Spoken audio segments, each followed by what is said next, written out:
Hey, welcome back. If you are a first-time viewer, welcome for the first time. If you're a returning viewer, thank you. I appreciate you coming back. What I'm doing today is rectifying some mistakes that I made repotting. Or as I repot, I'm rectifying mistakes. I potted this stuff in soil. These are white wizards. I repotted these a while back. They were really in small pots. And I repotted them into these, which they're not bad. These containers aren't the issue. It's the soil that I put them in that was the issue.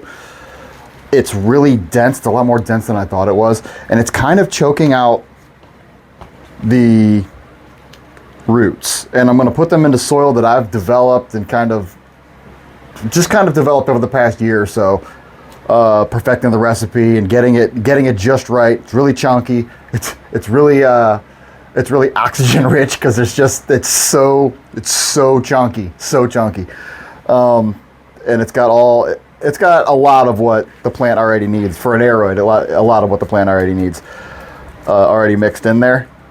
It's not hot per se. It does have worm castings in it though. But I'm going to repot this stuff in this. And when I say that these are kind of languishing in these in this particular soil, I'll show you what I mean. This is the white wizard right now. In the soil that it currently is, you don't really see a lot of roots because there isn't any. It's probably just a nasty little ball underneath the plant. But let me show you. This is a white princess that is the exact same age as the plant that I just showed you. But this one is in my soil. It absolutely loves it. It absolutely loves it. The exact same age. Grown under the exact same conditions. But this soil is just very, very dense. So what I'm going to do is I'm going to get rid of this soil and put them into my soil. And I will do an update video. Probably in a month or so. Yeah, I knew it. It's the little nasty little ball underneath the plant itself. It really didn't extend roots anywhere. But I'll do an update video after a while to show you the difference. Since you can see what it was before, you'll be able to see what it is after. Sorry, my head's kind of cut off in this video, but it doesn't really matter. I'm just kind of going over what I'm doing as I'm doing it. Just picking the roots clean right now, the big pieces of soil. It was really just really dense. It didn't seem that way when I bought it. But I always buy other stuff to try out, as we gardeners do. We're just experimenting. Okay, so I've gotten most of the crap off of the roots.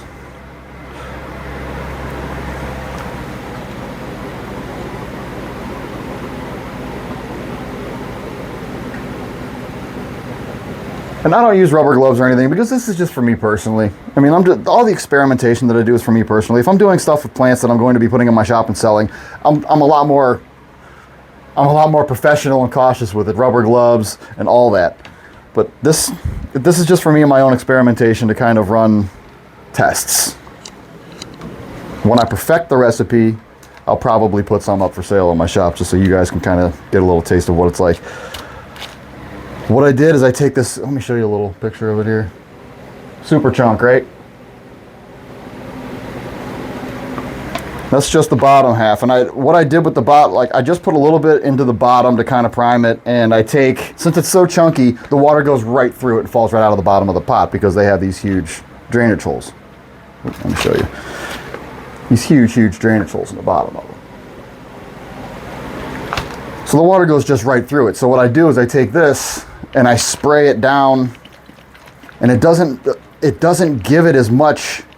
The water's not whooshing through the soil as fast. It's kind of just absorbing into the coconut husk and the pumice and things that I have mixed in there slowly as it goes down towards the bottom, instead of just having this deluge that washes everything out of your soil. It's not what you want. You want the soil to hang on to just enough moisture. This is for aroids only, by the way. You want the soil to hang on to just enough moisture and let go of the excess moisture out of the bottom. So I prime the bottom, put a little bit on the bottom, and I wet it down a little bit just to give the roots something to reach for, because I am not going to be watering this like crazy right after I pot this. But I tend to do everything by hand too, just because I'm a kind of a tactile person.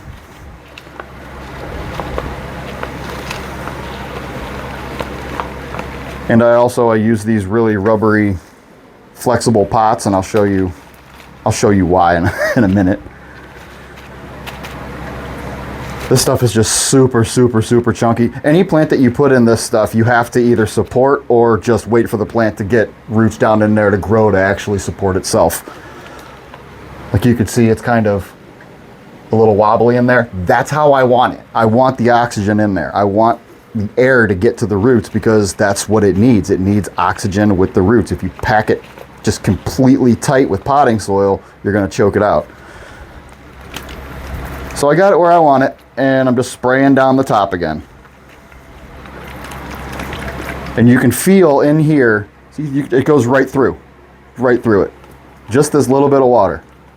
But it's soaking into the coconut husk fibers, and it's soaking into the lava rock and all the other stuff that I have down in here. And it's holding on to the moisture that I need it to hold on to. So that's essentially what this is about, is getting it out of an environment that is actually actively killing your plant and putting it into soil that is actively helping your plant survive, because that's what you want ultimately in the end, is you want your plants to survive. Yeah, all of these are just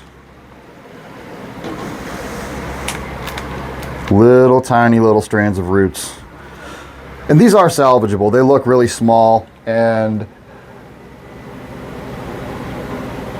they're not bad. They're just stunted. Grab my other one. It's already primed in the bottom. Wet that down a little bit. I put the plantlet kind of on the side like this, just so I gauge. Put half in, and then I hold it to the other side, put the other half in, and I kind of work it down towards the center after I get everything in there. Pack a little bit more in. And that's that one. Spray down the top.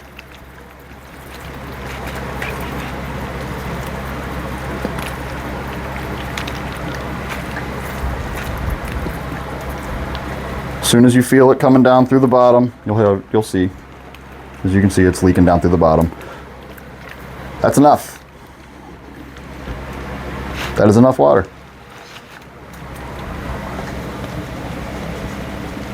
Now let me show you why I use these pots. I told you I was going to show you. Let me get an empty one here.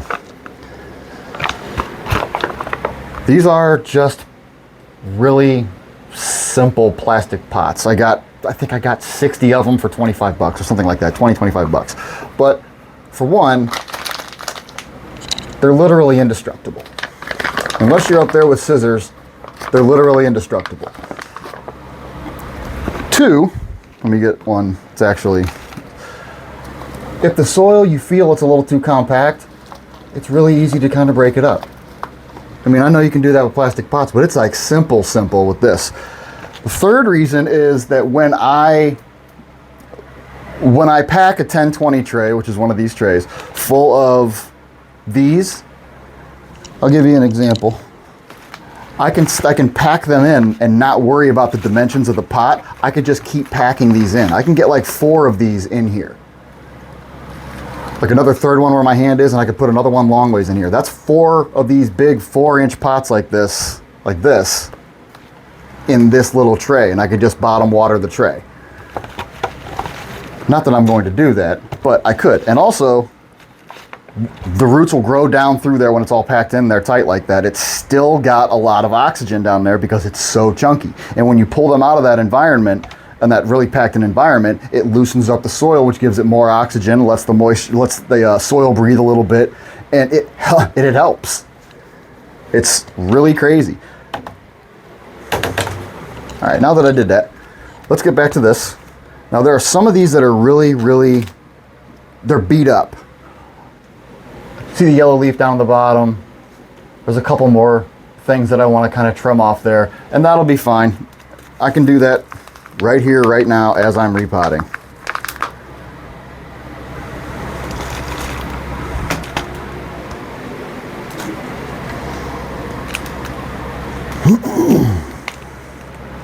Yeah, see, there's a couple leaves on the bottom here that I want to pull. There's that yellow one right there on top, and then there's one right underneath it, and that's just something you would just pull down and away, and it pulls off. Grab it, down and away, and it pulls right off. If you pull down and away, there's a better chance for it to pull the entire leaf off, versus if you're pulling up and away, you're just going to pull the petiole off, and that little stump is going to be left on the stem, and that's going to rot onto the stem. That's rotting biomass of any kind is not good for your plant. So now that I pulled all the crap off of that, primed in the bottom,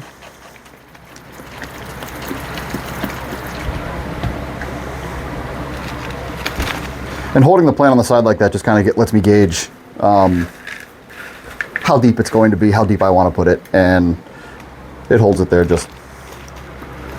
It's just my method.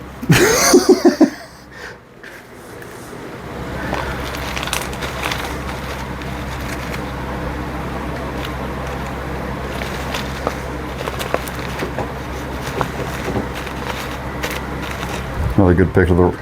Here's another little piece of soil. I've got these huge chunky rocks in here too, and it's lava rock, so it's kind of like pumice, so it's really porous. It holds moisture well, and the roots, the little micro roots can get in there and grip really well, and it helps the plant stabilize itself, as well as a myriad of other benefits.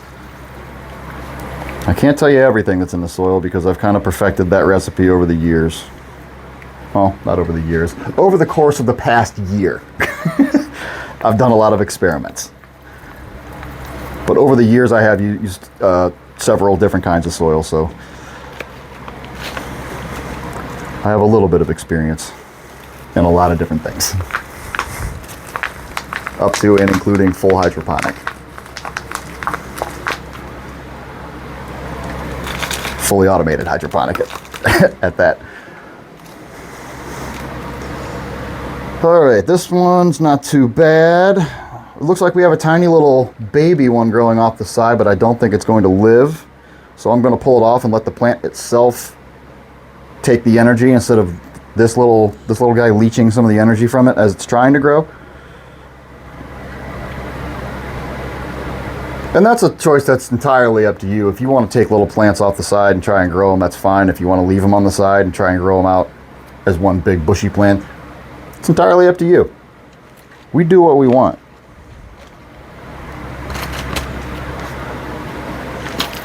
Prime the bottom.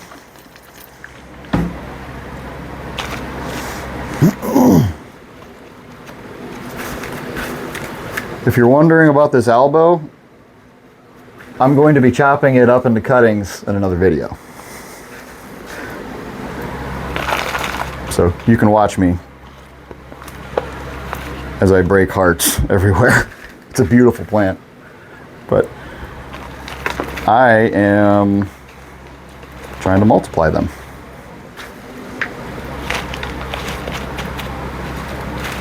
That little guy's in there.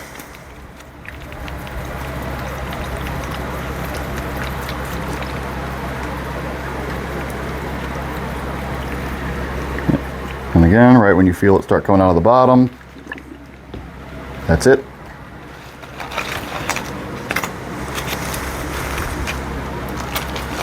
Start potting in turbo mode here, so I don't bore you guys to death with my rantings and ramblings of nothing. See, look at this tiny little plant. This is the same age as that white princess I showed you earlier.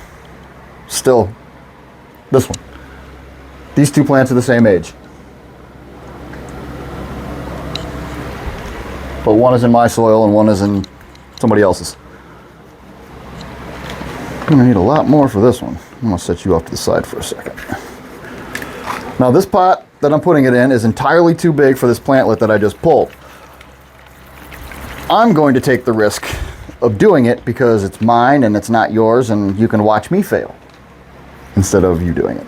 I think that my soil is airy enough to where it'll be fine. I mean, I might spend a little more time trying to build a root system, but that's fine. Yeah, that's good. I want my plants to be strong. I want anyone who buys them to notice that they are strong.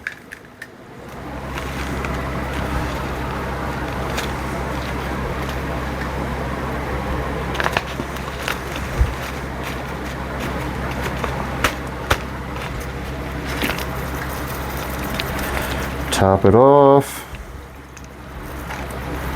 I was gonna start repotting in turbo mode, but I got too much. I gotta take too much care. Repotting in turbo mode, you don't really care about what's going on, but I care about what's going on. Had to make that executive decision to not do that. Now this one is questionable whether it will live or die. You take a look at that. Also the same age as the white princess I just showed you. This will have absolutely no roots. And again, I am going to put this into a pot that's entirely too big. Let's see what happens.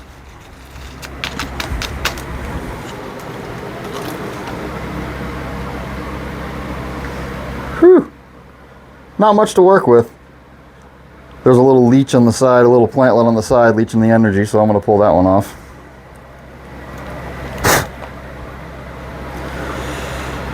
Well, little buddy, let's see if you can survive. Take a little different method with this one. I'm going to plant it after I water the top of this.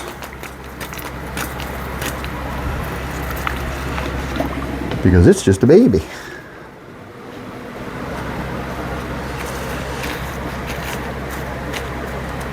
Look how big this pot is for this tiny little thing. About to find out if it works. One last top off.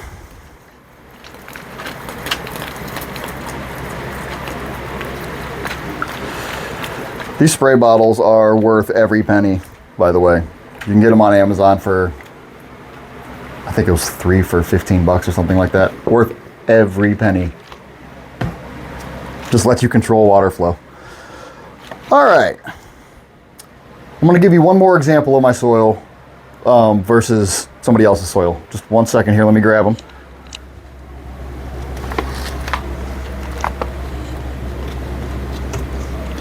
For both of these plants, these are white knight philodendron. Both of these plants are the exact same age. This is in somebody else's soil. This one is in my soil. You can see that it's kind of like crushed up and stuff. That's because I have it packed into those trays like that. There's already roots on the sides.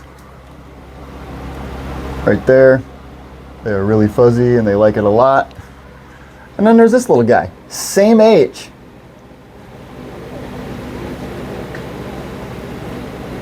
Nothing. It's crazy, right? It's a healthy plant. It's just small. It's stunted. This guy, no, it's beautiful.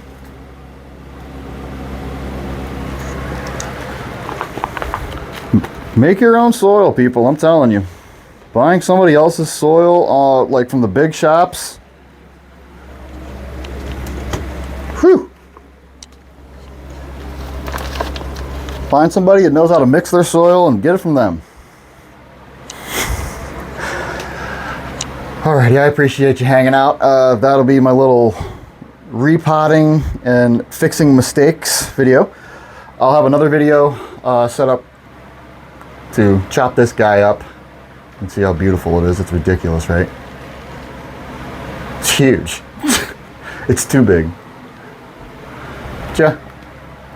That will be it'll be later this week when I have that video up. But I do thank you for hanging out. If you have not already done so, hit the like and subscribe button. Also hit that little bell icon that lets you know when I have another video up. It's just a little notification for you. Thank you so much for hanging out. I appreciate all your support. Thanks.